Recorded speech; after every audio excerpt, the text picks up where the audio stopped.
هراي نحجي دما بزعبا text effects تبل option كنمهارينا مالتي نجي بزا دوكيومنتري واز لهم 4 ነገራት ጽሒፍ ኣለኹ ከም ኣብነት ክንወስደን ኢና እዚኣተን ማለት እዩ እዛ ናይ ሎሚ ንምሃራ ኣብዚኣ ሆም ኢልና ምስኣተና ኣብዚ ፎንት ዝብል ግሩፕ እዚኣ ትሪእዋ ዘለኹም text effects and typography ትብል ዘላ ነዚኣ ኢና ክንመሃራ ማለት እዩ እዚኣ ንምንታይ ኣጠቕመና ሕጂ ንሓደ ፅሑፍ ሞር የዒንቲ ናይቲ ኣንባቢ ፎከስ ገይሩ ንኽሪኦ ወይ ድማ ሰሓቢ ብዝኾነ መልክዕ ከም ዝፀሓፍ ክንገብሮ እንድሕር ደሊና ኣብዚ ኣቲና ዝተፈላለዩ ኦፕሽንስ ኣለዉ ማለት እዩ ኣብዚ ኣቲና ከነተግብሮም ኢና ሕጂ ነታ ደሊናያ ዘለና ፅሕፈት መጀመርታ ከምቲ ልሙድ ሰሌክት ክንገብራ ክንክእል ኣለና ሕጂ ነዛ ቀዳመይቲ ጥራይ ሰሌክት ገይረ ኣለኹ ኣብዚኣ ቴክስት ኢፌክትስ ዳውን ኣሮ ገይረ ምስ ኣተኹ እዛ መጀመርታ ንሪአን ዘለና እዚአን ኦልሬዲ ስሩሕ ዝኾነ ቴክስት ኢፌክትስ ኣሎ ማለት እዩ ሕጂ ዝኾነ ካብዚ መሪፀ ንሕድኣ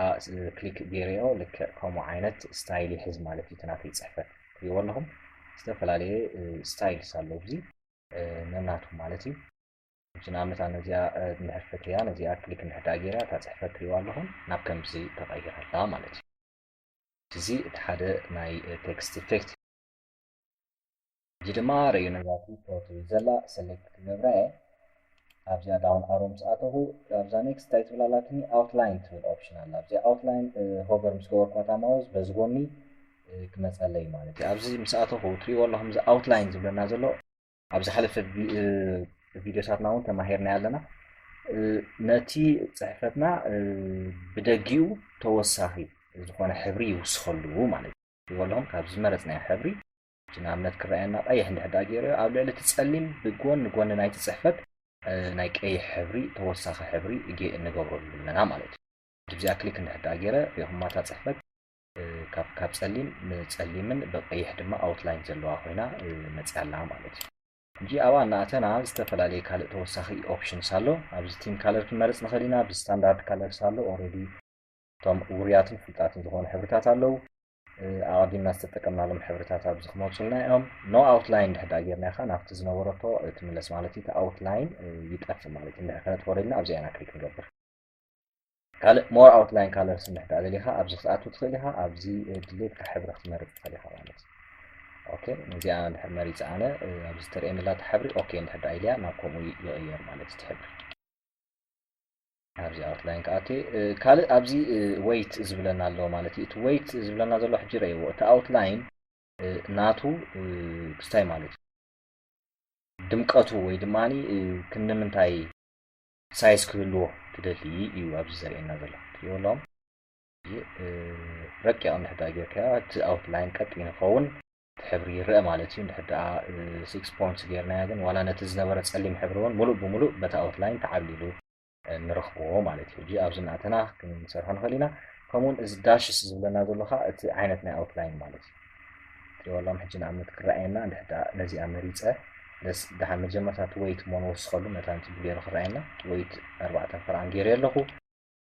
ብድሕሪኡ ኣብ ዝኣቴ እቲ ዓይነት ወይት ድማኒ እንድሕር ብነጥቢ ነጥቢ እንድሕገብሮ ደልየ ትሪእዎ ኣለኹም ብነጥበ ነጥቢ ገይርዎ ኣሎ ማለት እዩ ኣብዚ ብዳሽስ ክትገብሮ ትኽእል ኢኻ ስብርባር ዳሽስ ኣሎ ገለ ኣብዚ ክትመርፅ ትኽእል ኢኻ ሞር ላይንስ ከዓ እንድሕር ደሊኻ ኣብዚ ኣቲኻ ክትመርፅ ትኽእል ኢኻ ሕጂ እዚ ምናልባት ኣብ ገጅፍ ፅሕፈት ወይ ኣብ ዓብ ፅሕፈት ቁርብ ሰንስ ክህልዎ ክእል እዩ ኣብዚ ደቂቕ ዝበለ ፅሕፈት ስለ ዝኾነ ግን ብዙሕ ኣይረአየናን እዩ ዘሎ ማለት እዩ ኦኬ ሕጂ እታ ካልአይቲ ከዓኒ እዛ ኣውትላይን ኢልና ንፅዋዕያ ማለት እዩ ቀፂልና ድማ ኣብዚ ሻዶው ዝብል ኣለና ኣብዚ ሻዶው ዝብል እንድሕር ኣቲና ኣብዚ ቀዳመይቲ ዘላ ኦፕሽን ኖ ሻዶው ትብል ኣላ ማለት እዩ ሻዶው ክንገብረሉ እንድሕር ዘይደሊና ኣብዚኣ ኖ ሻዶው ንፀቅጥ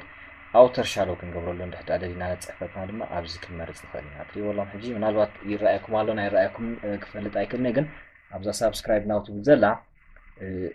ፅላሎት ንገብረሉ ኣለና ነቲ ፅሕፈት ማለት እዩ ኦኬ ፅላሎት ካብዚ እናመረፅና ኣውትላይን ዝኾነ ኣውተር ፅላሎት ንገብረሉ ኣለና ደጋዊ ኣብዚ ከዓ ውሽጣዊ ፅላሎት ከዓ ኣብዚ እናመረፅና ክንገብር ንኽእል ኢና ማለት እዩ ኦኬ ካልእ ኣብዚ ፐርስፔክቲቭ ትብል ኦፕሽን ካላትና እዚኣ እዚኣ ከዓ እቲ ፅላሎት ዝወደቐ ዓይነት ፅላሎት ክንገብረሉ እንድሕር ደሊና ነቲ ፅሕፈት ከዓ ኣብዚ እናኣተና ክንገብረሉ ንኽእል ኢና ማለት እዩ ትሪእዎ ኣለኹም ሕጂ ኣብዚ ንሕዳ ገይረሉ ኣብዚ ታሕቲ ሳብስክራይብ ናው ዝብል እትፅላሎት ኣብዚ ዝወደቐ ዓይነት ኮይኑ መፂሎ ማለት እዩ ሕጂ ሻዶው ክንገብር ፅላሎት ክንገብር ከዓ ኣብዚኣ ኣቲና ዝተፈላለየ ክስታት ክንገብረሉ ንኽእል ኢና ነቲ ፅሕፈት ማለት እዩ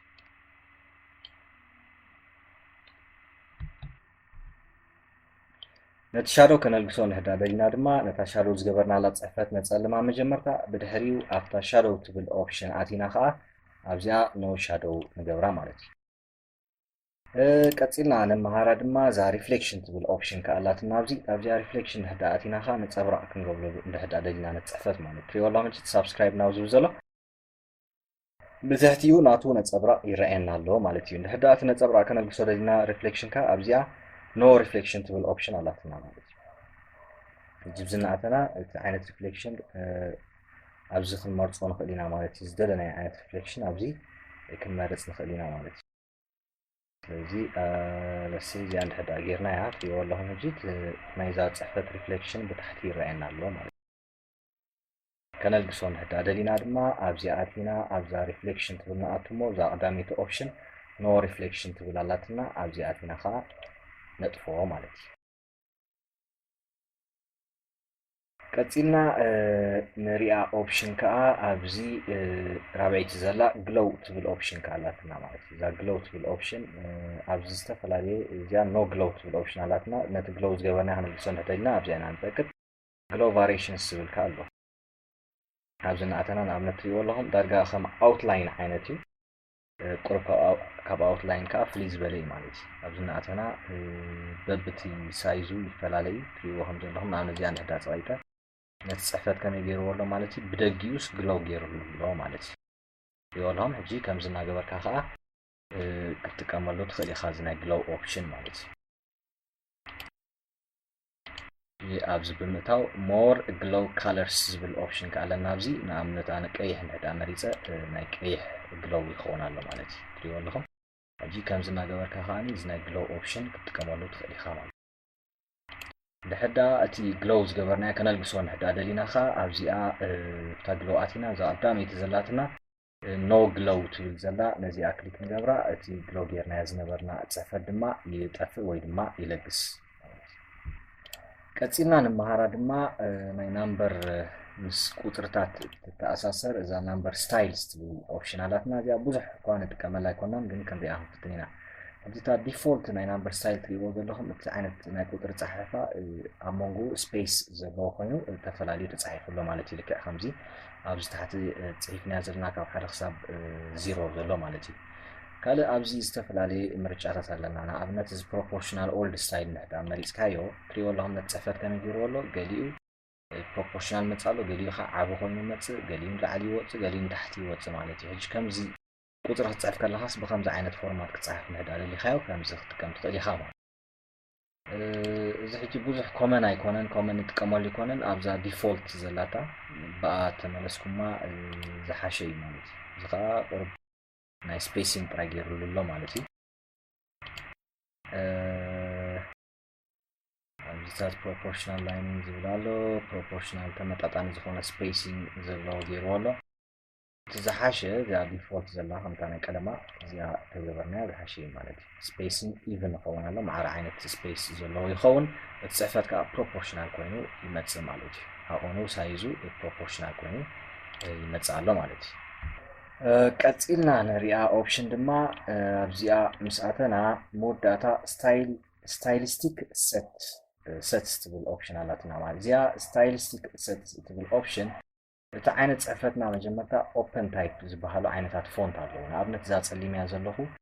ለሲ ኣብዚ ሓደ ካብቶም ኦፕን ታይፕ ዝበሃሉ ጋብሪዮላ ዝብል ፎንት ኣሎ ኦኬ ለሰይ ንኣብነት እዚኣታ ጋብሪዮላ ትብል ነዚኣ ንሕዳ ተጠቂምና ከምዚ ዓይነት ፅሕፈት እዚ ዓይነት ፅሕፈት ሕጂ ኣብ ምንታይ እዞም ግራፊክ ዲዛይን ዝገብሩ ሰባት ገለገለ ዝጥቀሙሉ ዓይነት ፅሕፈት እዩ ማለት ስታይል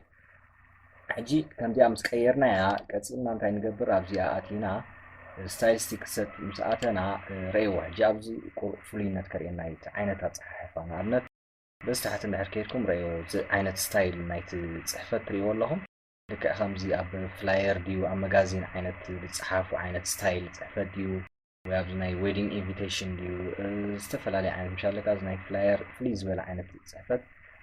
ከምኡ ዓይነት ስታይል ገይሩ የምፃልካ ማለት እዩ ንኣብነት እዚ ምሕድራ መሪፅናዮ ትሪእዎ ኣለኹም ሕጂ እንታይ ወሲኹሉ ኣሎ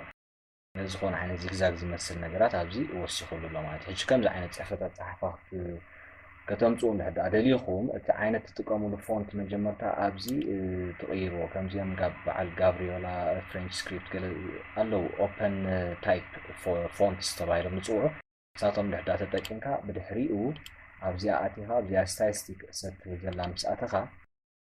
እቲ ዓይነት ፎንትስ እንታይ የርእየካ ማለት እዩ ዝተፈላለየ ዓይነት ቅርፂ ገይሩ ኣብዚ ናምፅእ የርእየካ ማለት እዩ ብከምኡ ተጠቂምካ ከዓ ዲዛይን ክትገብሮ ትኽእል ኢኻ ንፅሕፈትካ ማለት እዩ ስለዚ እዚኣ ብዛዕባ ቴክስት ኢፌክትስ ኤንድ ታይፖግራፊ እዚአን ዝረኣናየን እያ ትመስል ኣብ ቀፃሊ ብካልእ ኣርእስቲ ክሳዕ ንራኸብ ሰላም ከና